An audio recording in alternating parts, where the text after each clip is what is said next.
everybody. It's good to see all of you here. Glad you could be here this morning. Randy, really good job. You are really a good songwriter. I want to tell you, somebody said, why do you tell him that all the time? Someone said, so he'll believe it again. But he does a good job. You really did this morning. That first song was just gorgeous. You really pick out that song. I really appreciate it. And I know everybody else does too. If we had a choice today, if we had the choice to do certain things, if we could do a do-over, you ever heard that expression, the do-over? I'd like a do-over. If we could do over certain things, especially in the spiritual realm, what would we do? Like, what would our goals and desires and our ambitions be if we could go back when we were younger, maybe when we obeyed the gospel, or maybe even before that, and just do over our life? A number of years ago, I was in a lectureship, as they call it, and my particular subject was to talk to 18-year-olds, the young people in there. And the subject I chose was, if I were 18, and what would I do if I had a chance to do it over? Well, this is a lot like that, only we're not talking just 18-year-old people. What would I do if I could do over, if I could go back and do over? Well, I would suggest to you, I would try to remember. I'm talking about myself here, and maybe you can relate to this, or maybe you think about something else. What would I do if I could do things over? And I'm not suggesting, folks, in some of these things that you're not already doing them or you quit doing them. I'm just talking about the fact that if we were to examine our lives and look back at our lives and had a chance to go back and relive our lives, what would we do over? Well, I would suggest to you that we remember, first of all, we were Christians, we remember the Creator. If I had a chance to do things over again, I would make sure that I remember my Creator. Don't forget Him. In Ecclesiastes 12 and verse 11, the wise man said, remember now your Creator in the days of your youth. Of course, he's talking to younger people here. They need to remember the Lord. Not wait till later to think about it, but remember the days of your youth. Before the years draw near when you say, I have no pleasure in them. I mean, that's possible. You get older, don't have any pleasure in life, can't do the things you did before, and maybe then you'll think about God. But what the wise men say here, you need to think about God also when you're young. And so I might, if I were a young person, I'd say, well, I ought to remember, if I could do it over, I'd start thinking about the things of God, what He expects, what I need to do in my spiritual life a lot sooner than I thought about it. Well, another thing I would remember, if I were to have a do-over, I would pray daily.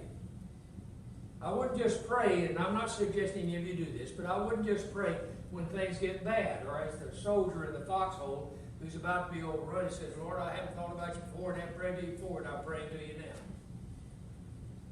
If I could do things over, what would I do in my life? Well, I would pray, and I would think about praying to God. And I wouldn't just do it when things are amiss. I would pray to God daily. I would do exactly what the Apostle Paul said in 1 Thessalonians 5, verse 17, when he said, pray without ceasing. I would pray. You know, he's an example of that. Not only praying, he prayed for brethren, like in Philippians, the first chapter, and other places. But he asked brethren to pray for him. He said, pray for me that the word of the Lord might run and be glorified. He wanted brethren to pray for him daily.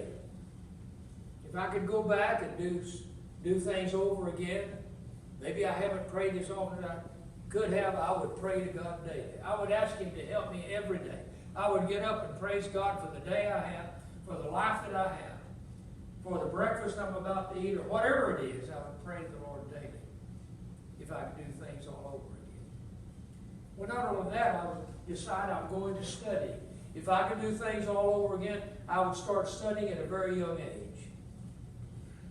One of the things that my father told me when I first started preaching, he said, James, you need to sit at your desk. You need to spend some time. He gave me a list of things that he did when he started preaching. He gave me a list of things, and one of those was spend an hour memorizing passages. You know, folks, when you're young, it's easier to do that than when you get older. You memorize the Bible. If you memorize the Bible, it'll stay with you the rest of your life if you use it. You'll remember those things. So if I had an opportunity to do things over, maybe I didn't do that. If I didn't, I would start now to study. I would study. I would do exactly what those people in Berea did when they were more noble than those in Thessalonica, and they searched the Scriptures daily to see whether or not these things were so. Acts 17:11. That's what I do. I'd search the Scriptures daily. You know, we all have Bibles. We all have an opportunity to do that. And sometimes I'm sure we take time to do that, but do we take time daily to think about the Word of God? And I know we're busy. I know some of us go to school. There's a lot of pressure on us in school. Some of us have jobs. We have to do all these kind of things that have great pressure upon us, but we can take time out to do a lot of things. Maybe we ought to take a little bit of time out to study the Word of God every day.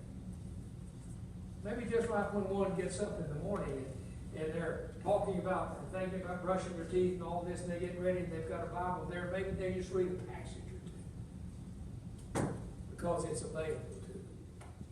If I had things I could do over, what would I do? Well, I'd study. I'd search the Scriptures daily. That's what I'd do. If I could do things over, I would realize certain things that are important. They might be important. They were important then, and I should have thought about them then, and I wouldn't just wait till later, maybe think about them, and it's too late. Maybe time has passed and it's too late. I would remember this. I realized that whatever a man sows, that shall he also reap, as Paul told the Galatians, Galatians 6, verses 7 and 8. You're going to reap what you sow. I think that's one of the reasons that the wise man said in that first passage we looked at, remember your Creator in the days of your youth. Because if you're remembering your Creator, you're not likely to sow those wild oats that you may have to pay for later. When I was a principal in a high school a number of years ago, and Marty was the registrar, we had a lot of young people at that time. It was during the time we had what we call the hippie movement going on. You might remember that. And people were a lot like we see some today in some of the towns that we're seeing all the different protests taking place, but they were protesting everything then. A lot of the young people, they didn't want to follow any kind of dress code. They didn't want to do anything. And if you gave a rule to them, that was the one they ought to break. That's the one thing. That's what they thought. And we had to deal with some of those things, and some of them were getting in a lot of trouble with the law because of the same things that they were doing. And so what we decided to do, the school board, the principals of the various schools, my being one of them, what we did was we decided that we would ask somebody, and this was in Pampa, Texas, by the way, we asked somebody, we tried to find somebody that might come from the prison, the big prison that's in Texas at that time. They didn't have private prisons like that, but it's that one major big prison that people would be sent to if they committed a terrible crime. And so what we did was we contacted the principal of that prison and asked them if they had somebody that they might send to the schools, and that turned out they did. They had a person who had committed murder, several murders, as a matter of fact. He was an older man, and he would go around with of course, with the guards, but he would come and he would talk to the high schools in the state of Texas. And we invited him to come. And I remember he got up and he talked to everybody in that auditorium that was full of young people. He talked to them about the fact he wished he could do over. And he didn't use that term. He said, I just wish I could go back and live it again. But he meant do over. And he talked about the fact that when he was a young man, he didn't think anything about stealing from somebody. If he could run up behind a lady and steal a purse, he'd steal a purse. Well, one time when he was trying to steal something from a man, the man resisted, and he had a gun, and he shot the man, killed him. And that started his spree of murders. And then from then on, if he wanted something, he'd just kill the person. Well, he was caught and sent to prison. He said, if I could do it over, I would stop that. I would make the right kind of choices. And he was telling those young people, the choices that I made, that's the reason I'm where I am today. And the terrible thing about that, as he pointed out, is the consequence, even though I don't believe I ought to live that way, Dad, even I've asked God to forgive me and people to forgive me, that's the consequence. Had I not done that, I wouldn't be in Huntsville prison today. That was the big prison in Texas. Well, that had a telling effect on a lot of them. Our difficulties went down a whole lot after that. Because that's true. The choices we make eventually can cost us our life or cost us the beauty of our life. If I had it to do over, what I would do is I would make certain that the things that I do, that I realize that I need to make the right choice, and therefore I'm going to be sure that I don't sow, as they say, used to say, wild oats. Because whatever a man sows, that shall he also reap. He went ahead and say, for he that sows to the flesh will of his flesh reap corruption. But he who sows to the Spirit will of the Spirit reap everlasting life. In other words, if I choose that I want to go to heaven someday, and I really mean that, then my actions are going to convey the fact that I made that choice. That's what Paul is telling those Galatians there. He's telling them, you need to realize, whatever you sow, you're going to reap, brethren. And young people certainly need to realize that. Sometimes the direction that we take after we get older has already been determined because of all the choices we make. And it's hard for us to make a choice or try to do something different because the consequence is so great. And perhaps we didn't think about that. So what we do is, when we think about doing a do-over, what we do is, this is the way I'm going to think. I wish I'd thought that way before. Because I want everlasting life. Well, what does that mean? Well, it also means if I want to do over, I'm going to rule myself. I'm going to control myself. Like I was talking about when we were having difficulty in that high school there in Pampa, Texas, with those people who call themselves, I don't know if they're all call themselves hippies, but they try to live that way. And when we were we were having so much trouble with it, it's because they absolutely did not rule themselves. Whatever they want to do. If it feels good, that's what they do.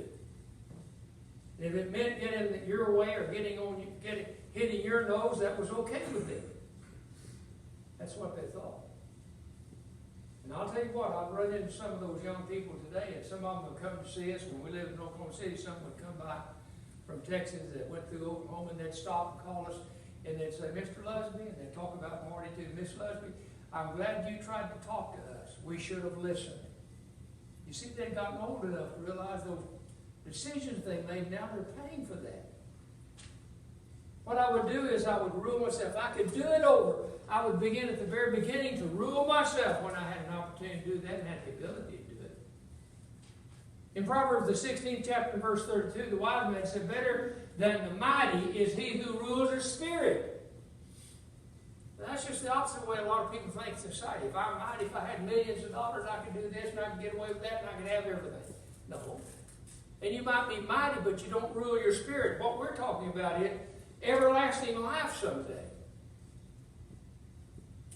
And so if I had to do over, what would I do? Well, I'd rule my spirit. That's exactly what I'd do. I'd control my spirit. I would refrain my tongue from evil and my lips from speaking deceit. And I would turn away from evil and I would do good and I would seek peace and pursue it. That's what I would do. That would be the determination of what I'm going to do because I want everlasting life. I would be like the Apostle Paul when the Apostle Paul said, I buffet my body. I keep it under subjection, lest when I preach to others, I myself might be a castaway. 1 Corinthians 9:27. That's what I'd do. I'd keep myself. I'd rule myself. Not let somebody else do it. And young people, let me tell you something. Even those who are older can be guilty of peer pressure. I understand that. What you need to be careful of, and I'm just telling you this, you'll learn this someday. I hope you'll listen. Don't let the pressures of the people around you keep you from doing what you ought to do. There used to be a popular expression in our society, just say no. Well, you have to know how to say no and what to say about no. You have to put something else there when you say no. But the fact of the matter is, seek peace and pursue it. Always do good, turn from evil. If I could do it over, that's exactly what I would do. You know, the reputation you have is important to you. You may not think so now, but it is important to you. And it will be really important when you get older. the reputation, what people think about you. I'm not saying you can't be forgiven for sin. You can be. But it may be that as far as people are concerned, there'll always be that taint because of how you live. But not only that, if I could do things over, I would practice self-control. I would control myself, and I would practice self-control. That's what I do. Like Paul told Timothy, I would flee youthful lusts. And there are a lot of things that people desire when they're young. And I would flee from those things. Not just delve into them or get close to them. I'd flee, run away from them. What are you going to do in place of that? That's why I said if you say no, there's got to be something else in place of it. I would pursue righteousness and faith and love and peace. That's why I'm going to study my Bible. That's why I read it every day. That's why I search the Scriptures daily. So I can pursue those things that I need. That's why I would draw near to God, as we talked about in our first lesson today. I would pursue. That means go after, folks. That word pursue in the Greek means to diligently reach for. Like Paul said, I've forgotten the things that are behind. I stretch forward to the things that are before, under the mark of the high calling of God in Christ Jesus. I'm reaching for that. I'm pursuing that. That's my life. Have you ever told somebody, when they ask you why you do this, say, well, that's my life. That's the way I think. That's just what I do. I pursue righteousness, faith, love, and peace. That's what he told Timothy. This was a young man. He said, Timothy, don't get to the point you say, I wish I could do it over. Just do it now. And he says, do this with those who call on the Lord out of a pure heart. You see, there's the people we associate with. In honor, prefer one another. Those are the people with those who call on the Lord out of a pure heart. Who are those people? They're the people that pursue righteousness and faith and love and peace. And they do this out of a pure heart. That's why I make my best friends with people who also want to go to heaven with me. Or they want to live right. They want to make the right decisions. And they're not going to pressure me to do something that eventually is going to cost me my reputation. And there are a lot of people out there who do that because they don't think beyond the time. They don't think beyond the immediate. They don't see the forest for the trees, as the old expression is. So what am I going to do if I can do things over? Well, I would be like Joseph. You remember the story of Joseph back in Genesis 39? You remember Potiphar's wife looked upon him and she desired him? She was married. Here's a married woman. She's married, but she desired Joseph. And she did everything in the world to try to get Joseph to lie with her. In fact, she said to him, she said, lie with me, Joseph. There's the passage on the screen. She cast longing eyes. That means desire. She had a desire, a wrong desire for him. Lie with me. But look at what the passage said. But he refused. Now you need to read that whole thing, because what happened to him and the consequence then of doing right sometimes was not so good for him. But he refused. He didn't do what you wanted him to do. And by the way, the pressure there would have been great upon him because he is a servant in that household. It's not like he's just a neighbor next door and he owns his own farm or whatever. He is a servant in that household. He's subject to the whims of his master. But basically he said, my master never did anything bad to me. I'm not going to do that. He refused. He said what? No. That's what he said. Well, if I were going to do things over, I'd be very careful with my life. All this goes together, we're talking about. Ruling oneself, taking control of oneself, being careful about what you think and what you do and all that kind of thing. I would do that. 1 Corinthians 15:33, I would remember something. Here is a passage that tells me that evil companionships can corrupt good habits, or this version says, evil company corrupts good habits. And notice that the first part it said, don't be deceived. That's what will happen. If I run around with those who are guilty of sin and they're doing it all the time, it may be that because of the pressure upon me, I'll start to do those very things that I wouldn't have done otherwise. Here's the water. And I'm there, and I've got my toes close to it, and I've been standing just looking at it, and I haven't done anything. But eventually what I do is I stick my foot, just a big old toe. And it didn't hurt. God didn't send lightning bolts from heaven, and I didn't die. So what I do is I put my little toe, and my middle toes in it, and that tastes pretty good. And then I put my whole foot in there. Oh, it really tastes good. And then I just jump in. It started easy, and I didn't intend to, but eventually I did. Evil company corrupts good habits or morals. That's why you don't run around with people who are absolutely breaking the law all the time, because that's what will happen. I was reading about one of the protesters in Portland, Oregon. His mother turned him in. Did you read that one? His mother turned him in because of what he did. He was throwing Molotov cocktails against, I think, the police, or the building the police were in. He's a young man. He's 17 years old. And he had a mask on. He was wearing a mask too. They would like to not wear a mask because they don't want you to see that they're the ones guilty of this. And his mother turned him in when she found out he's the one that was doing it. He was supposed to be a straight-A student in school. He was supposed to be a nice young man. But he got involved with all these protesters. And all of a sudden, through their encouragement, he started doing the same thing that they did. Well, let me tell you something. Had he stayed home and away from that, he wouldn't have done it, would he? I'll tell you something, young people. If you don't take the first drink, you'll never take the second. You'll never take the second. If you don't dabble in sin just a little bit, you'll never dabble in sin all the way. If you don't put your toe in there, you won't put your foot in there. Evil companionships corrupt good morals. So if I could do it over, I'd make sure I didn't do that. Paul, when he's speaking to the Ephesians, said, be careful how you walk. He said, not as unwise. Don't walk like that, but walk as wise. Think about what you're doing.